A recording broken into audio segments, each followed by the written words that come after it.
So what's been the best part of this experience for you? That's almost impossible to answer.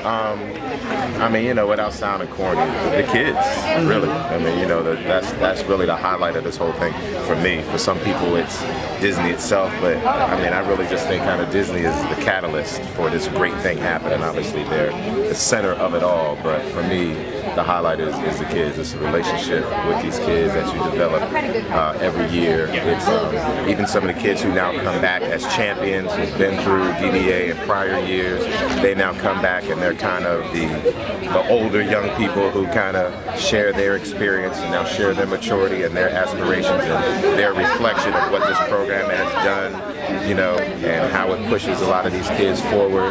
But and then as naturally as an artist, the highlight is being able to really work hands-on with the kids like I get to when they kind of separate into what we call a deep dive, and that's when they focus on all their different career interests.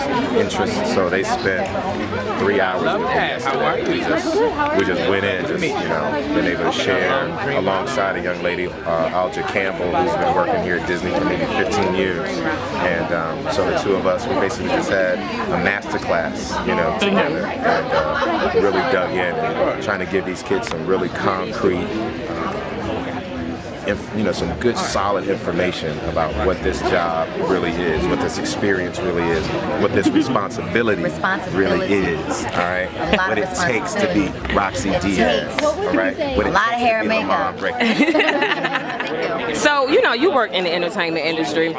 With it having such a heavy influence on our youth, what do you feel like this program has to offer to encourage them to follow their dreams instead of, you know, falling by the wayside? And a lot of stuff that's out there right now in the entertainment business and in just even shows and television in general, I don't think it portrays the best image for some young people to be able to follow, and I'm glad that this program brings substance. It brings people with these stories and individuality, and that can really tell and mentor and guide young people to realize their dreams and see that their dreams become reality. How you doing today? So you at the broadcast? I'm a huge believer in following your dreams. Because I was a teen parent and not too experienced. You know, oh, you can't do this, or you're gonna be that, or this, or that, or whatever.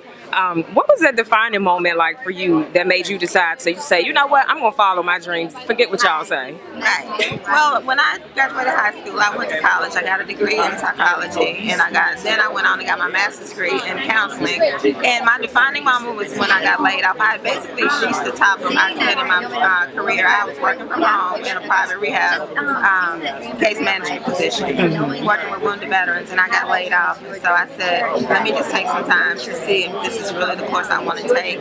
You know, kind of see what I want to be when I grow up. And at that point, I was 30-something.